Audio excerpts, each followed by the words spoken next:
Every spring, millions of gardeners make the same expensive mistake. They walk into a garden center, fill a cart with colorful flowering plants, spend $200 or $300, and by October, every single one of those plants is dead, gone. And the whole cycle starts again the following April. Here is what those garden centers are not telling you. Most of what they sell is deliberately designed to last one season. Annuals are the retail model of the gardening world, beautiful, temporary, and completely dependent on you coming back to buy more. What I'm about to show you is the alternative. 9 flowering perennials you plant once, and they return every single year, fuller, stronger, and more floriferous than the year before. Some of these plants will still be blooming in your garden when your grandchildren are adults. Stay through plant number 6. It is the one that changes how most gardeners think about their yard permanently. And before plant number 1, drop your US state in the comments right now.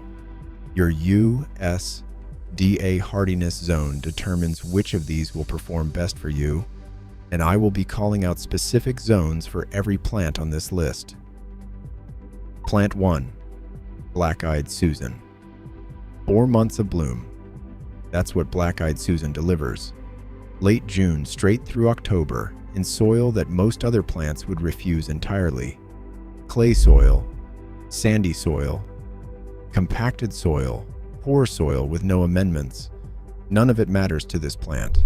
The flowers are visually commanding, brilliant golden yellow petals surrounding a deep chocolate brown center that photographs beautifully and holds its color through the most intense afternoon sun of midsummer. Plants grow 2 to 3 feet tall, upright, and structural enough to anchor a border without staking. The care mistake most people make is deadheading every spent flower in the name of tidiness. Don't do it. Leave a significant portion of the seed heads standing through fall and winter. Goldfinches and sparrows cling to those stems and feed directly from them through January and February, when every other food source in your yard has disappeared, and those same seed heads are quietly producing next year's free plants in your soil.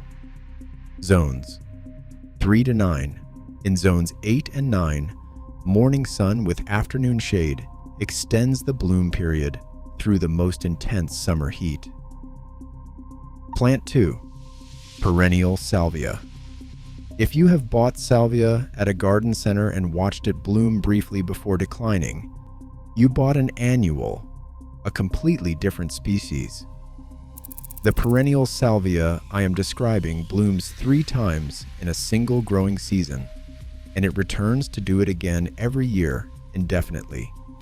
Deep violet to purple flower spikes rise on upright stems, 18 to 24 inches tall. The color is so saturated, it does not fade in heat or wash out in direct sun.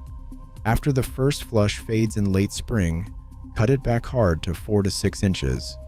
Within 3 weeks, fresh stems emerge, and a full second flush follows in midsummer. Cut it back again, and most plants deliver a third bloom cycle in early fall. 3.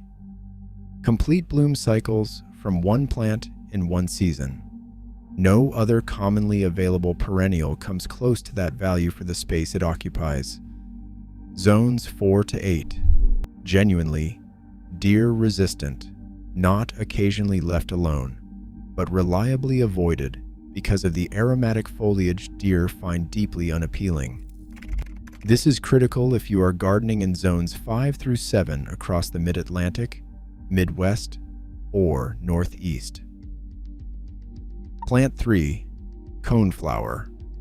A plant that blooms for 4 months, attracts monarch butterflies, swallowtails, and goldfinches simultaneously, requires no deadheading, and actively improves soil structure with its deep root system.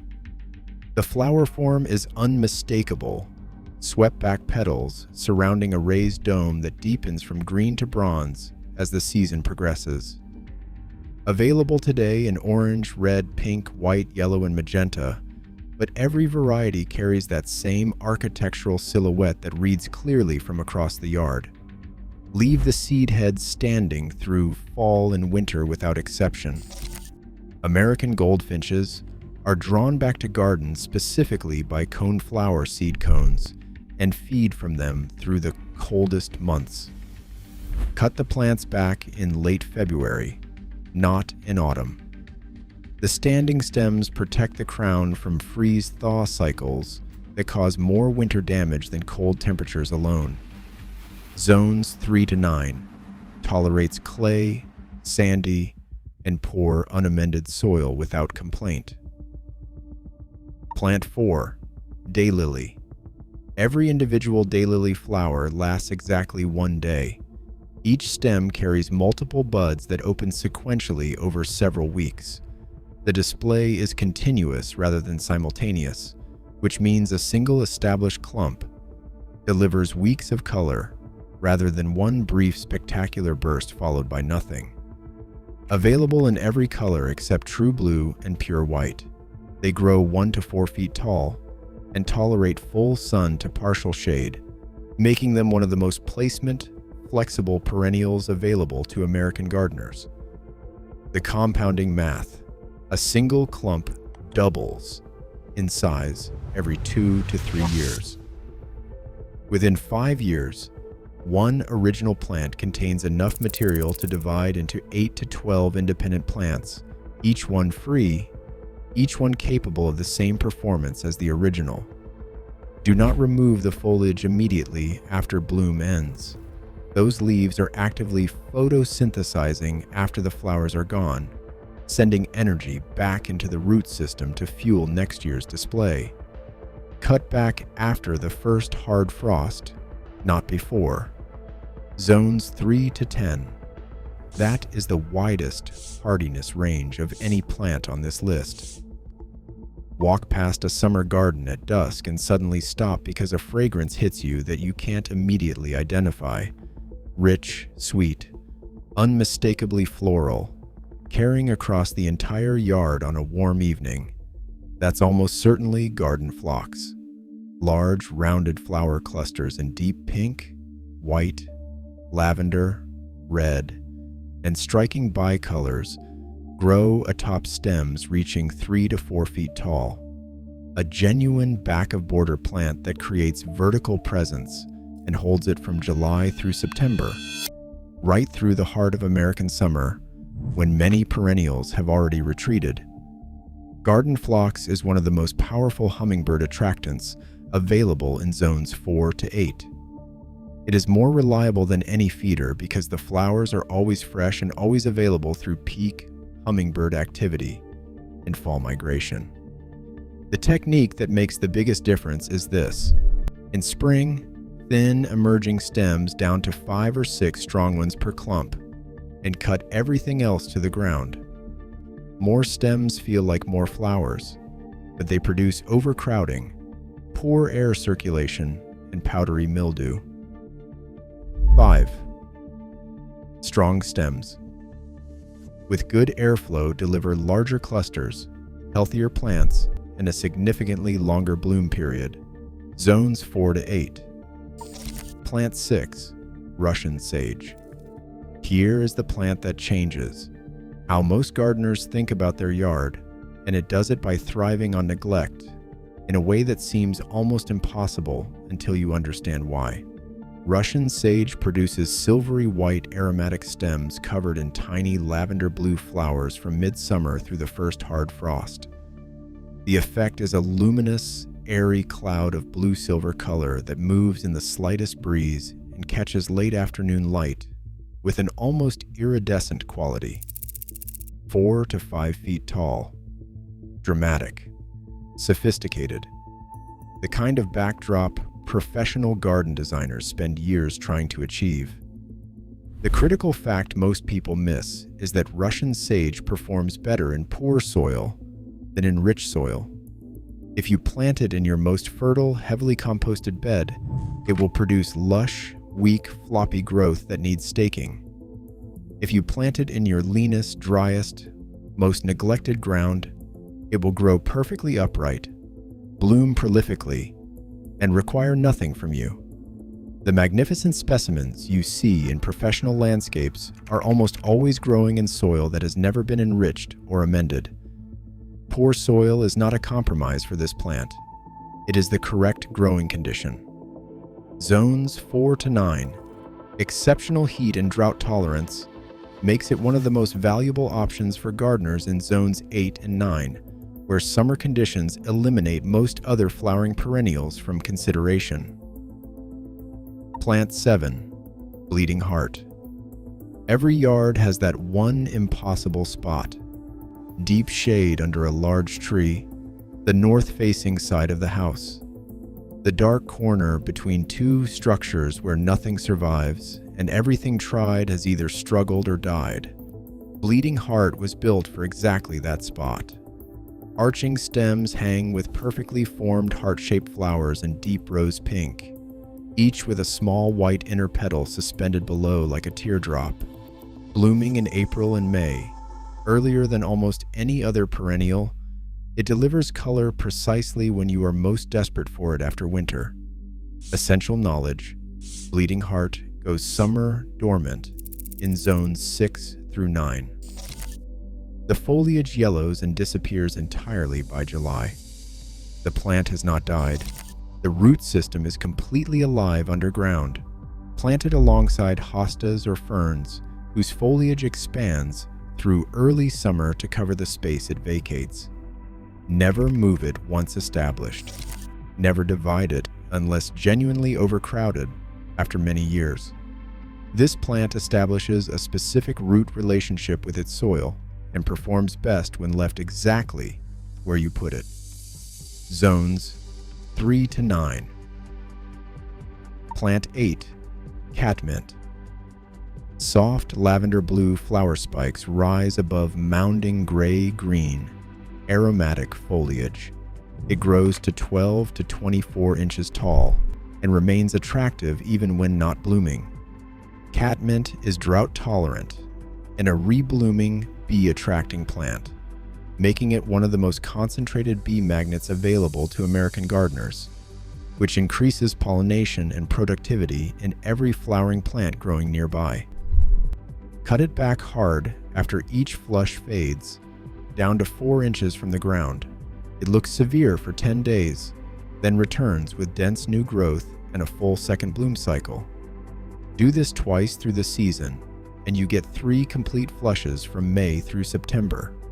Skip the cutback, and you get 1 weakening bloom period that deteriorates into straggly growth by midsummer.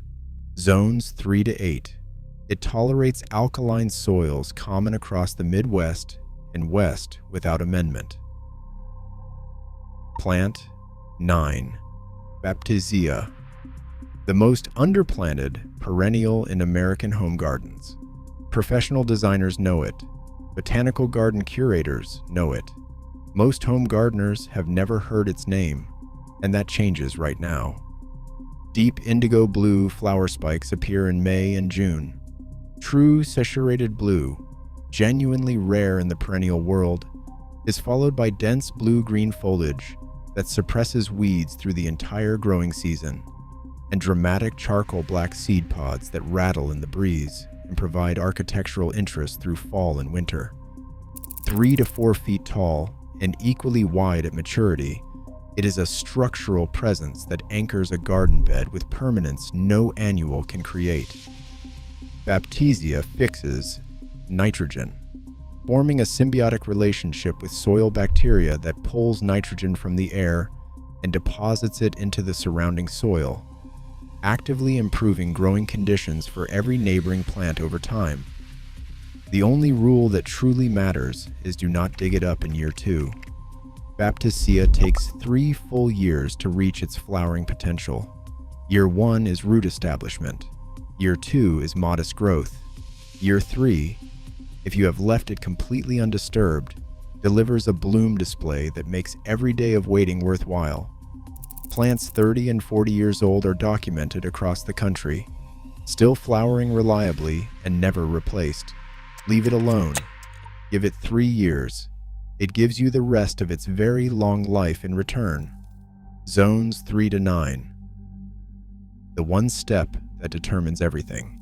You can match every plant perfectly to your zone, your sun exposure, your spacing, and still fail if you skip this. Work your soil to 12 inches deep before planting. Not 6 inches, 12 inches. Add 3 to 4 inches of quality compost, worked into the top 8 inches. Dig each planting hole twice as wide as the root ball. Set the crown at or just slightly above surrounding soil level, never buried. Water deeply, once weekly for the first 4 to 6 weeks. After that, switch to deep, infrequent watering every 10 to 14 days during dry periods. Deep watering trains roots downward toward reliable moisture. Shallow watering keeps roots near the surface where they are vulnerable to drought and temperature extremes. Mulch, 2 to 3 inches deep, but never pile it against the stem or crown. Leave a clear, unmulched circle 2 inches wide around every plant. Mulching against crowns traps moisture and creates the conditions that cause more perennial failures than any other single factor. Do this correctly once, and these 9 plants take care of the rest. Now tell me in the comments, which 3 are you planting first, and what state are you gardening in?